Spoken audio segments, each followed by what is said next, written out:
I invite you to envision a time that you spent with your family, colleague, or friend. They spent the majority of the time complaining about their life circumstances, be it their job, people, or something. As you lent your ear and your energy, you gave them practical, actionable advice that they actually asked for. However, the next time you see them, they're at the same job, in the same relationship, talking about their past trauma. Time and time again, you see this cycle repeat, and the only thing that has changed is your patience.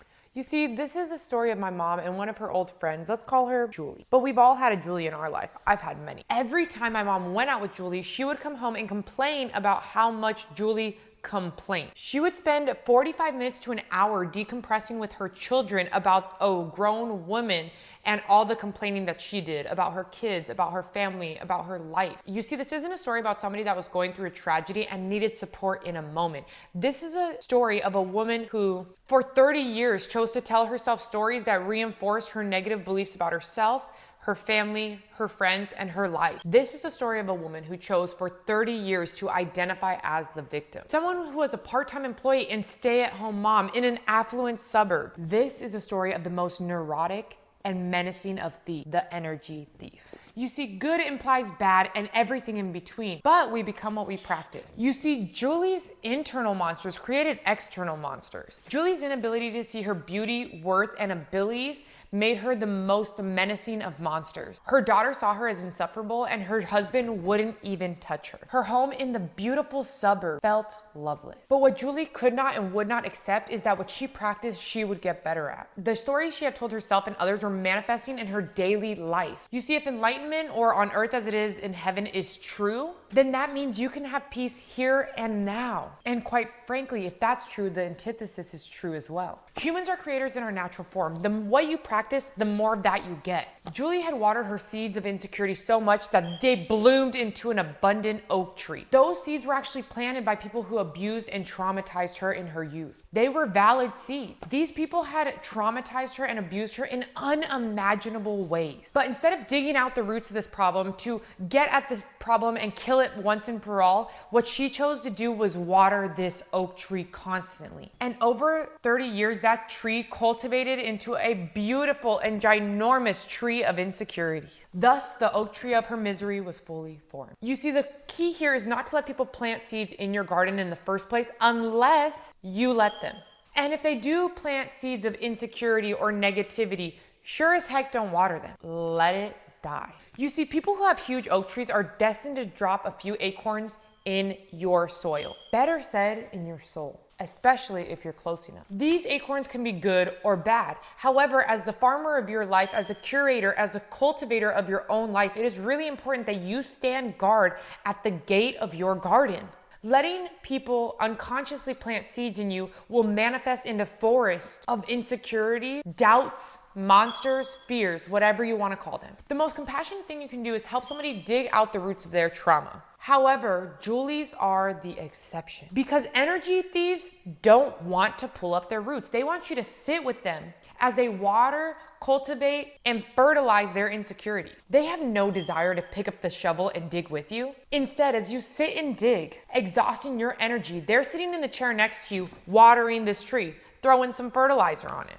You see, energy thieves don't understand the journey. They simply look at this huge oak tree that they've planted and go, I don't think I could take that down.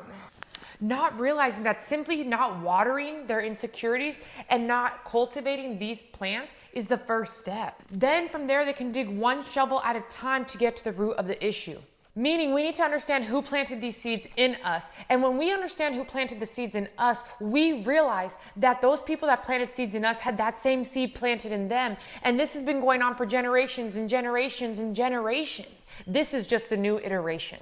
And once you get to the root of the issue, you've finally cleared up enough space for a new tree to grow. And that new tree should be cultivated. The new tree is cultivated by changing your limiting beliefs, practicing more peaceful and kind thoughts about yourself. Because again, remember, you can't be good at anything you do not practice. For this reason, Profesora Peña encourages you to stop, I repeat, stop engaging with energy thieves. I encourage you to stop helping people cultivate their insecurities. I'm also encouraging you to ask yourself, How abundant can your life be if you surround yourself with oak trees that are positive, that are great, that are happy, that are content, that are peaceful? How can letting abundant people drop seeds in your garden help you be more abundant to give to others? Profesora Peña is arguing that you surround yourself with people who have cultivated authentic power, confidence, and loving awareness, as opposed to insecurity, misery, and fear. And of course, it's not Profesora Peña style to leave you without some actionable steps. What I'm gonna have you guys do is go down to the link below and download the free journaling template to help you assess the health of the relationships you're in. This can be romantic, familial, or friendly. Today's journaling prompts are gonna help you deduce if a friend, family member, or partner should have as much proximity to you. I like to think I have a customs set up for my soul where you need a visa to enter. And these are the questions I would use to see if someone's worthy of entrance into my energy, my soul, my garden. The first question is, why do you care to change them? This is a really hard question because a lot of times we think about